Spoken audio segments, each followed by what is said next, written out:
Hello and welcome to another edition of Wellbeing on Spectrum Television. Wellbeing is an interactive program designed to encourage a healthy living. I am your host, my name is Mary Joseph, and today we will be delving into a crucial topic as we approach International Men's Day.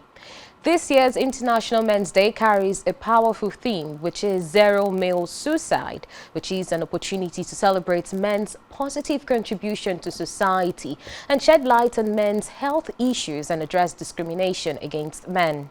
Studies have shown that men have a suicide rate of about 3 times higher than women. 1 in 3 men have been the victims of domestic violence, which are untold. Some men do suffer from lung cancer and heart diseases more than men, and from the statistics displayed on the screen, we would agree with me that it is crucial to raise awareness about men's health and well-being. It is, however, very important to note that the International Men's Day, commemorated on November 19th every year, is set aside to celebrate men's positive contributions towards the society and to even promote positive male role models for men, and even focus on men's health and well-being and highlight the discrimination against men, as well as to improve gender relations while promoting gender equity. Join us as we would be talking more about this, and I would be joined much later during the course of the show with my guest, who is an expert in mental health and wellness, and we would be delving into the pressing issues surrounding men's health as we commemorate this year's International Men's Day. Do remember to be a part of the family. Follow us on all our social media platforms at Spectrum TV, or you can visit our website at spectrumtv.ng. Let us just quickly take this short break. We'll be right back. Good health, they say, is something you can't buy. But the decision to live healthy is a choice that you'd have to make. Join health practitioners from diverse health fields as they provide you with vital information to help your day-to-day health decisions on Wellbeing, your wellness talk show.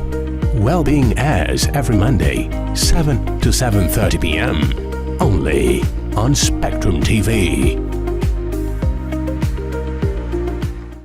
You're welcome back to the show. It's still the program Wellbeing, your wellness talk show that is designed to keep you health conscious.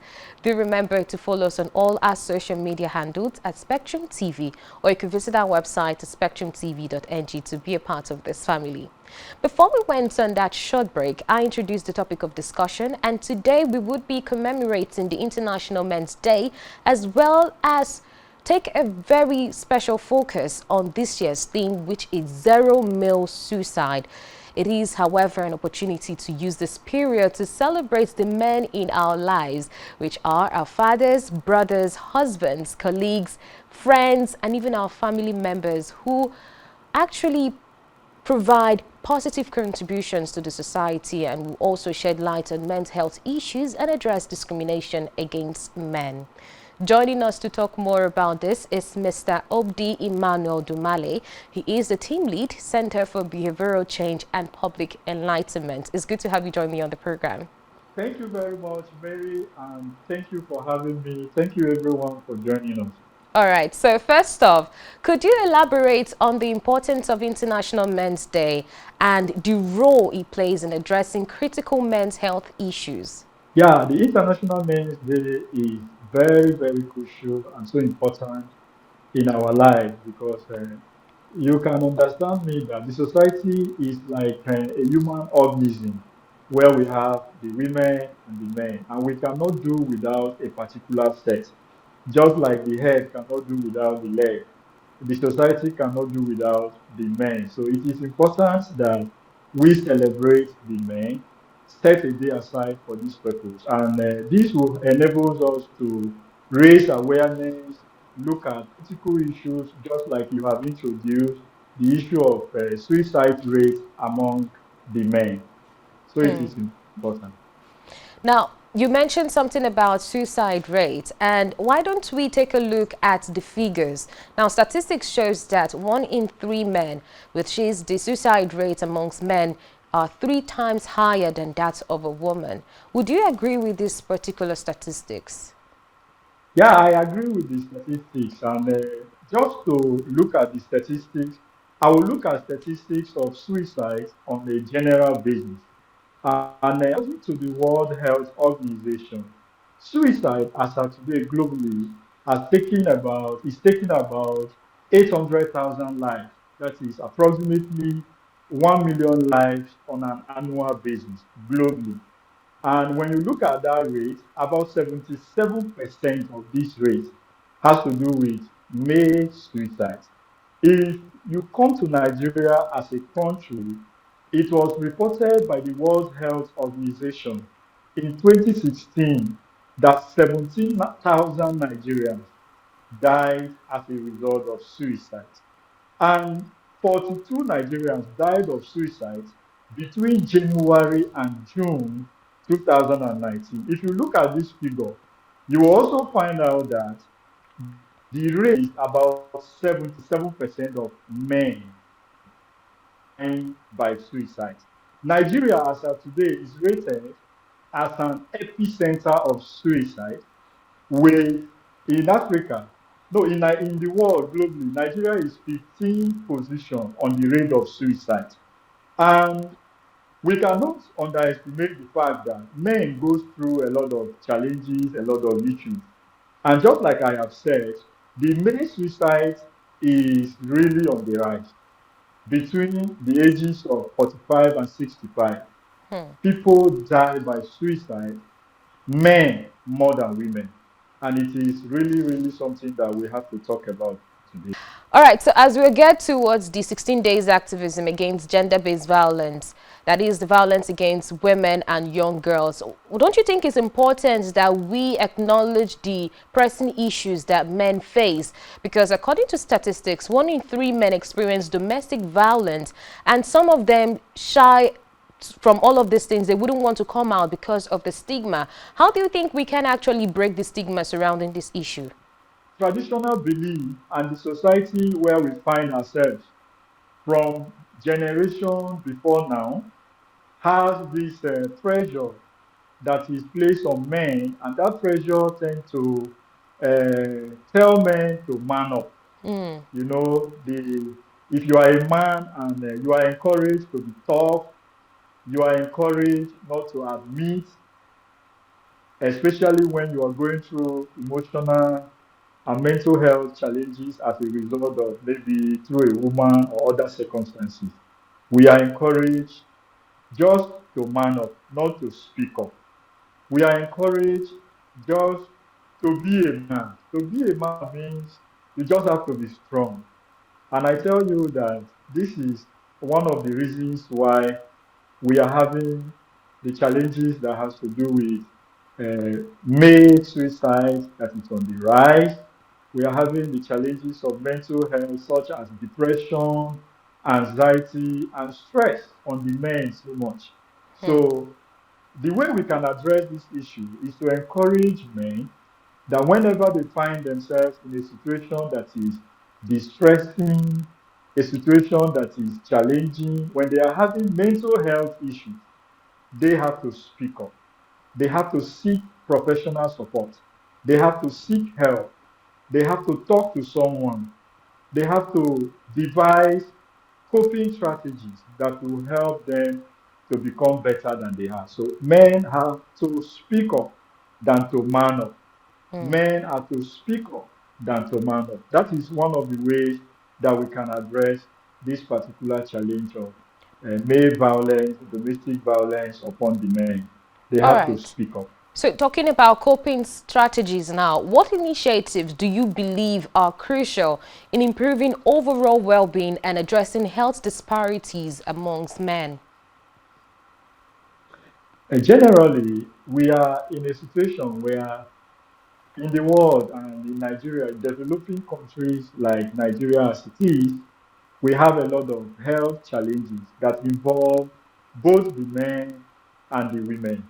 And some of these health challenges come from the fact that the economy is not basically the way that people expect it to be.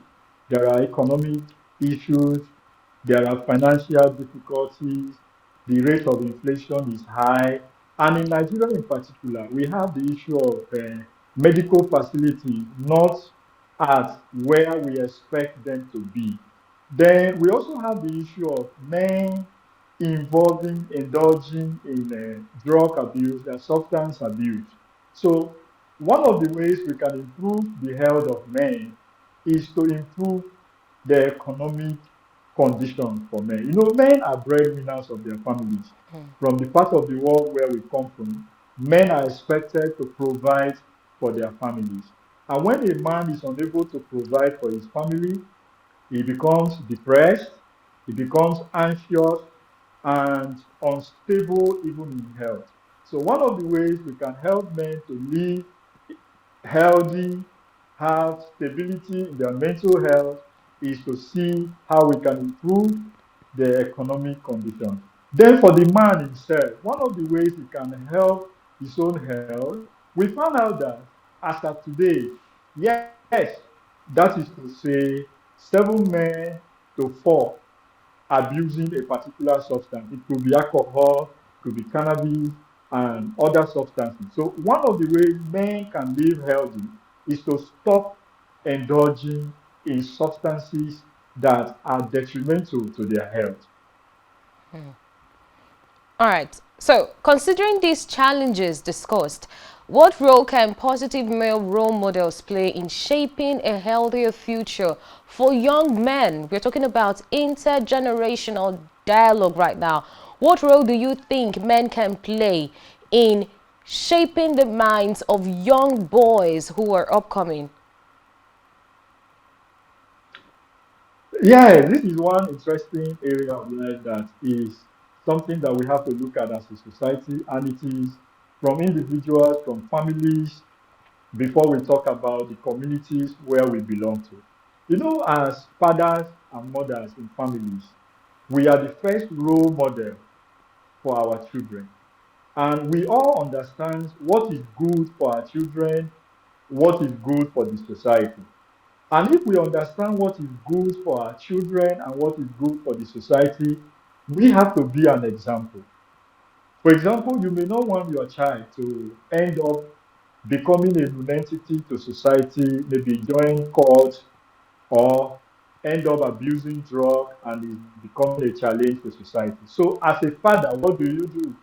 Do you drink alcohol at home and you expose it to your kids? Do you indulge in substance abuse like taking cannabis? If you are doing this, you are not becoming a role model for society and you are not becoming a role model for your children because it is the families that make up the communities that we all belong to. We are in a society today, most of these young people learn them from home because their fathers take alcohol, send them to buy cigarettes. And in order for them to try this, even in the absence of their father, they go as far as taking it. So we should have fathers who are not indulging in substance abuse and substance use, even at home, because it is the home that becomes the society. It is the families that make up the society. So when families teach values that are models, good models to their children end up becoming responsible citizens of the society. So it is all encompassing. So if we must have a society that is devoid of irresponsibility or things that are not in line, we must have families where fathers are model in terms of their lifestyle, in terms of their words, in terms of their deeds. In line with this year's theme, that is zero male suicide, what do you think we all can do to actually honor and support men who positively contribute to our society but are faced with some of the suicidal tendencies, be it our fathers, our brothers, or our friends? What do you think we all can do to protect and safeguard their interest? Yeah, like we have said earlier, 77% of suicides involve men. We are in a society where, so the first thing we have to do is to encourage the men to speak up. We have to watch out for the emotions that men express. It could be emotions that has to do with financial hardship. Let's see how we can encourage them when they are going through challenges like financial hardship. It could be challenges that has to do with their mental health. Let's help them to seek the support that they need to live healthy. If someone is down in health, the person is expected to be taken care of. Someone is expected to take care of that person. So when we see men who are down in their health, we have to see how we can take good care of them. So what are the signs? Because before we can help somebody from uh, changing his mind from suicidal, from dying by suicide, we have to know the signs. So one of those signs we have to watch out men around us is the man using substances in an excessive manner. The person is drinking excessive alcohol. The person is drinking excessive cigarette, excessive cannabis. Watch out for this. Is the person withdrawing from family, from friends, and expressing a whole lot of hopelessness? Let's watch out these signs so that we can be able to help this individual. Is the person buying things that has to do with suicide? Maybe the person is buying sniper, the person is buying firearm like gun. We see the person talking about death. We see the person writing, researching, and talking about death. If we see signs, we have to watch out for that person because the person may be having suicide. There could be a high level of anxiety in this person. The person is expressing a high level of anxiety. The person is expressing a sign of depression, withdrawing from people. Let's watch out for these signs so that we can help the individual. Now, how do we help the individual? We help him to seek professional support. We can take him to a treatment facility that can help him cope with mental health challenges that the person is having. You know, when you see someone abusing drugs, it means that this person is having a mental health challenge and this person needs counseling. So you need to help this person cut down on the use of psychoactive substances or even using it. If somebody is having these signs that I have mentioned, you can seek professional help by getting in contact with our organization, the Center for Behavioral Change and Public Enlightenment. And as I am talking, if there is a man that is contemplating suicide, I will say that suicide will not end the challenge that the person is going through. Suicide only aggravates it because it does not give the person the opportunity to overcome that particular challenge. There is always light at the end of the tunnel. On the tunnel. There is always light. So we can help individuals to avoid suicide and have zero suicide if we put all these things into practice. Watch out of mental health disorder. Watch out if the person is talking about death. Watch out if the person is buying materials that will help the person to perfect suicidal plan. Sniper, knife, firearm, and other drugs that are beyond proportion. All These are some right. of the things I have to talk about that will help us to help men and for us to have zero male suicide. Thank you very much. All right. Thank you so much, Mr. Obdi Manuel Dumale, for having this conversation with us today. All right, so that was Mr. Obdi Manuel Dumale. He is the team lead, Center for Behavioral Change and Public Enlightenment. And we were talking about men's health and well-being, even as we join hands with the rest of the world to celebrate the International Men's Day. Thank you so much for being a part of the show. Remember that you can also be a part of this family by following us on all our social media platforms at Spectrum TV, or you can visit our website at spectrumtv.ng. Until next time, remember that there is a lot we all can do to understand and support the men in our life. Now, the question remains, are we ready to honor and support the men who positively contribute to the society, be it our fathers, our brothers, or our friends? I'll leave you with that question. My name is Mary Joseph. Do enjoy the rest of your day.